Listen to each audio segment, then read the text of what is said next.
Now have Mr. Nam, I think he prefers to be called Tony, but Nam Nguyen Trung, Tony as he's called, he's talking about commercial mediation in Vietnam, opportunities and challenges, our host here, and he's a CIR accredited mediator, practices as a mediator in Vietnam Mediation Center, where he also serves as Deputy Director since 2020. He's also noted as a true expert in the field of arbitration, a forward-thinking and highly experienced practitioner. So, Tony, I think you have it on arbitration and mediation. Maybe conciliation is left over. You want to think about that. So, Tony, for you, thank you. Thank you. First of all, thank you very much for everyone who joined this session. I'm so excited to be here as a host, and I wish you all very beautiful days in Hanoi. In my 6 minutes, I would like to talk a little bit about the practice of mediation, commercial mediation in Vietnam. First and foremost, we need to distinguish in Vietnam between commercial mediation and general mediation. We have a court annexed mediation law in 2020, and that established the mechanism for compulsory mediation in all the court litigation proceedings. And it has been in practice for 5 years, and that is for all the civil and other disputes that goes to court. The other mediation that we call commercial mediation is actually established around 2017 under the Decree 22, 2017. It is a decree, but it set out the legal framework for commercial mediation in Vietnam. And anything that comes with dispute between a commercial party and another commercial party or non-commercial party will be subject of the commercial mediation. And there's still another type of mediation that we have been in practice for many, many years. That is mediation during arbitration, usually called ACMET. And this mediation has been rooted in the rules of, let's say, for example, the IAC, and also under Article 58 of the Commercial Law Arbitration Law in 2010. And since that article provides that during the hearing, the arbitrators, the tribunal, will have the opportunity to ask the parties if they are willing to do the mediation with the arbitrators sitting as the mediator. So this is a very typical, a very special type of mediation where you will see that the arbitrators can talk to the parties and be their mediator. It is not the same as the general mediation rules, where the mediators are not arbitrators. And in fact, a lot of people actually have problems with it. They believe that if you are arbitrator, you have the power over the parties, and that's why you should not be the mediator. And internally in the IAC, we also have some discussion on it. And that's why we have developed a specific ACMET protocol for that. So these three types of commercial mediations actually set out the current practice of mediation in Vietnam. And I'm only talking now about the commercial mediation separately from the arbitration and court litigation. Under the Decree 22, which has been in place for 8 years now, the commercial mediation can happen between 2 or more parties, where at least one party is doing commercial, which means that as long as you are doing business and you are trying to create profit, you will be subject to commercial mediation. And the rules of the mediation centers set out the criteria of the mediators, and also they issue the ethical rules, the code of conduct for the mediators. There are two main commercial mediation centers now in Vietnam.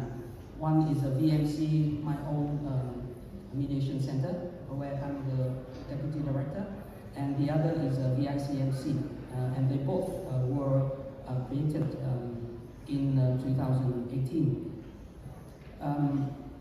So apart from these two pioneering institutions, we also have around, I said around because there are new mediation centers coming in every now and then. So as per my collection, currently there are 17 mediation centers, 8 arbitration centers who also do mediation, and over 100 ad hoc mediators nationwide. And the average mediation cost for dispute worth 10 million US dollars is around 34,000 US dollars. So it's a lot cheaper than a standard arbitration case. Just to explain. And for VMC, the Vietnam Mediation Center, since the inception of the organization, we have had 43 cases, and most of them are, over 60% of them are domestic disputes. The other 40% is foreign-related disputes, and the majority of the cases are allocated to construction and commercial trade disputes. So these are the current practice of the mediation, commercial mediation in Vietnam. The successful rate of mediation is a bit confusing to some, because commercial mediation under VMC, for example, is 91%, which is very high. We know that the general rate of successful mediation in the world is somewhere around 70 to 80%. So we are quite happy that our rate of successful mediation is higher than the standard. But if you look at the court-annexed mediation, we will see that the successful rate is a lot less. From my latest research, it's around or less 60%, which is a bit lower than the global international mediation statistics. So what these figures say, there must be something that is not right about the different type of practice of mediation. And I had some discussion with colleagues and mediators, and I learned that it is more difficult for mediation in court to be successful because of the setting of these mediations. But on the other hand, because it's compulsory mediation, so everyone will have to go through mediation in court. That's why we call court-annexed mediation. For commercial mediation, they have to come and they have to be convinced that they will want to do mediation. So we try to develop the awareness of commercial mediation within the business community, but it's still a long process to go. So my last words is about the other issues that we see in Vietnam currently for commercial mediation. We don't have a specific rule or regulations for foreign mediation in Vietnam or cross-border settlement agreements in Vietnam. So it's like a loophole at the moment. And the second is, again, the same as India, we are not part of the Singapore Convention yet. In 2019, I attended the first Singapore Convention signature ceremony, and I was very impressed of some countries who actually were made aware of the convention only 2 weeks before the signing date, and they still committed to it. So I think for Vietnam, it's important that we keep trying to do research and to accelerate the process of accession to the Singapore Convention. And also, for me, I think Decree 22 has been 8 years in practice. It has to be developed further using the current practice to learn from the current practice and make it more higher authority in the form of a law, a commercial mediation law. So I hope that it will give some outlook for you. And finally, if you want to learn more about commercial mediation in Vietnam, go to ChatGPT 5.0.